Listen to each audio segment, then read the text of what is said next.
for Lethbridge. With the perpetuation of his punitive vaccine mandates, the Prime Minister is in fact prolonging the pain of COVID. The hypocrisy is evident and everyone is watching. His mask is on in Canada, but it's off when he's gallivanting around the world. His mask is on when he met with Prince Charles yesterday in Ottawa, but it's off when he met with the Queen in England. Instead of inspiring confidence and strength, he continues to stoke fear and division.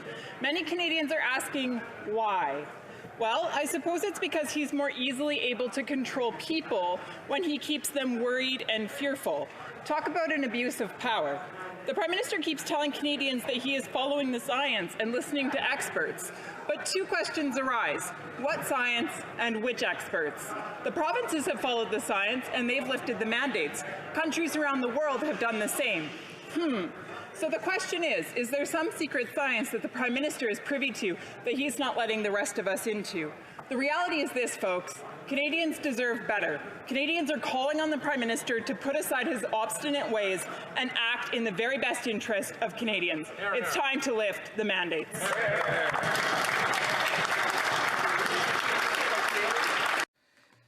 For 2 years, Mr. Speaker, Canadians have making sacrifices for COVID-19. They stayed home, they got vaccinated, they got tested, and they've been wearing masks. 2 years later, based on science, the majority of governments have lifted mandates and given their citizens some form of normalcy.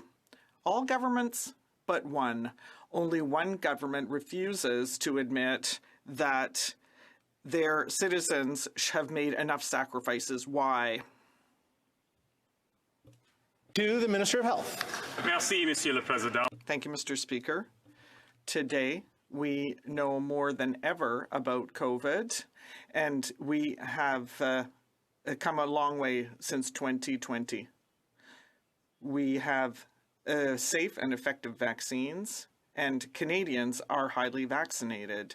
Our government will continue to make decisions based on science and will adjust its advice and public health directives according to the evolution of this science. The Honourable Member for Bécancour-Éclairable.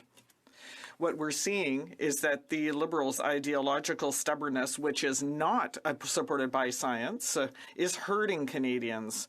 We can see it in airports, Mr. Speaker. In Canada, it clearly shows that this government, this Liberal government, is completely overwhelmed, and it's travelers who are paying.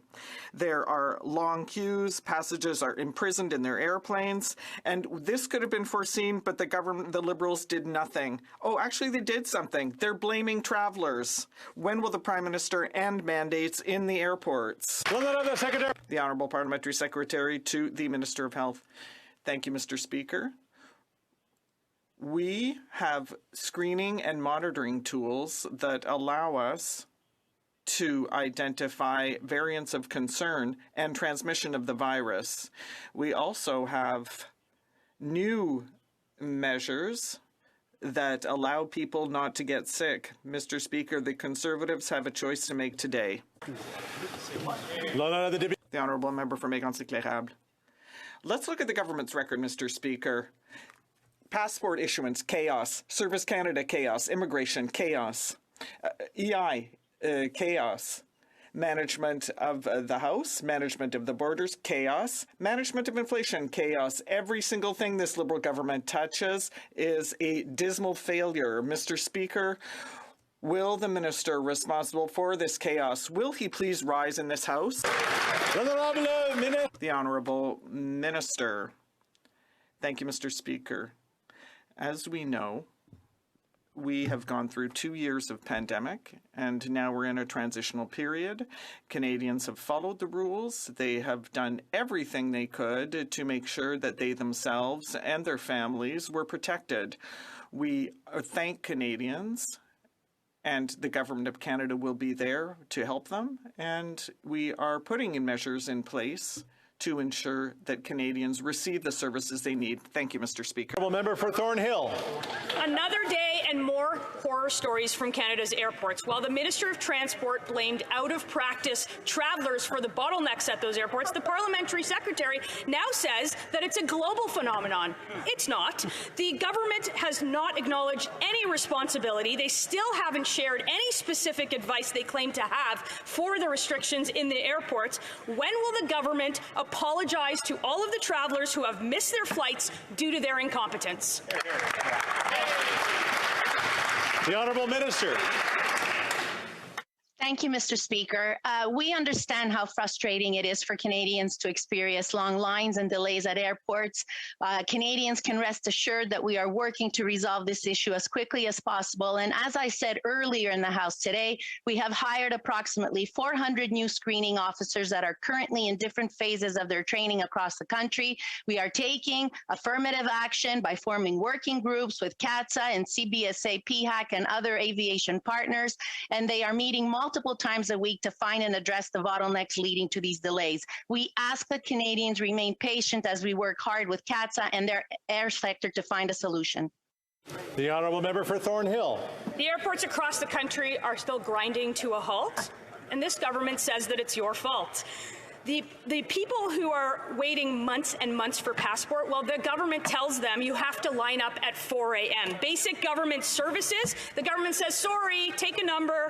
The Parliamentary Secretary has said testing 4,000 travellers a day and keeping 4 million Canadians from domestic travel is based on public health advice. I have one question. What specific advice has she seen that nobody in this House has? Hear, hear. The Honourable Minister of Families, Children and Social Development. Thank you, Mr. Speaker. And I want to acknowledge that after 2 years of staying home, of making sure that they're doing everything they can to protect themselves and their loved ones, Canadians now want to travel.